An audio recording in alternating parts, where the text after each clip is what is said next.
Okay, continuation ng aking pong tutorial. So after ng orbit test, yung self-test ng machine, and after na pumasa, ito po yung makikita ninyo sa display. Yan. So nandito na po tayo ngayon sa display kung saan makikita natin lahat ng information, yung ating mga gagawin. Andito yung vent type, kung invasive ba or non-invasive. Ayan po, invasive and non-invasive. And then ito po siya, new patient, previous patient, and the settings, pati patient information. Pag patient information, pwede po tayong mag-type dyan, name, medical record number, etc. etc. Okay, so okay, balik tayo. And then makita niyo po dito, may previous test pa. Okay? So, in previous test, kung kanina, nakakabit po yung ating tube, itong straight tube lang na to, from end to end. Ngayon, ang ikakabit na po natin is yung pong patient tube. Circuit na po niya. Bakit? Kasi, tingnan niyo po dun sa baba. Patient circuit test. So, ito po, lahat ay dadaanan po siya. So, we need to ilagay po yung po yung kanyang patient circuit. Okay? Then, meron din pong calibration dito. Pero yung calibration is siguro sa next time ko na lang ituturo. Okay? So, technically, kanina, pasado naman lahat. So, let's move on. Balik tayo rito. So, ito po lahat ng patient information na kailangan ninyo bago kayo mag-set ng parameter settings.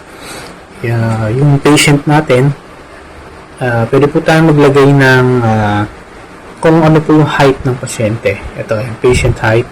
Pwede po kayo maglagay dyan. Halimbawa po ay, ayan, kung makikita nyo, 170 cm, male, adult, yung po mga naka-highlight, yan po yun. Yan po yung, kumbaga, yung isa-set ninyo. So, 170 cm ang kanyang ideal body weight, automatic calculated po ng machine. So, 66 kilograms. So, kung ito babaguhin ko, ibabago ko siya pababa. Ayan. Next po, nagbabago po yung kanyang ideal body weight. So, calculated po siya ng machine. Okay? So, ideal body weight. So, ito po yung kanyang confirm button. Pwede rin direct dito. If you want, pwede rin po siya. Okay? Halimbawa, baguhin ko. 170, direct ko na yan. So, confirm ko na doon. Okay? So, either two-way, pwedeng pindutin dito, pwede rin po dito. Okay? Example, ito po yung pasyente natin. Male, adult, tapos invasive. Okay?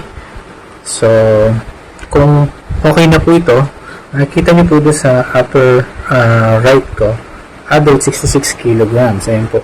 66 kilograms yung kanyang nakaregister na ideal body weight. So, ang gagawin ko, after kong ma-set dito, enter po ako. Okay? Ayan. So, kung makikita niyo po dito, lahat ng modes. Ayan. Volume control, as of the moment, ito po lahat ng modes po niya sa kanyang invasive. Okay? Sa invasive po na ventilator mode, ayan po. Ayan po siya. Meron po tayong volume control, meron po tayong SIMB, may pressure control, meron po tayong CPAP spontaneous, meron po tayong pressure regulated, and then meron din pong bi-vent or APRB. Okay? So, pipili lang po kayo dyan kung anong mode. Example, nasa VCB, so naka-highlight po siya ng kulay blue.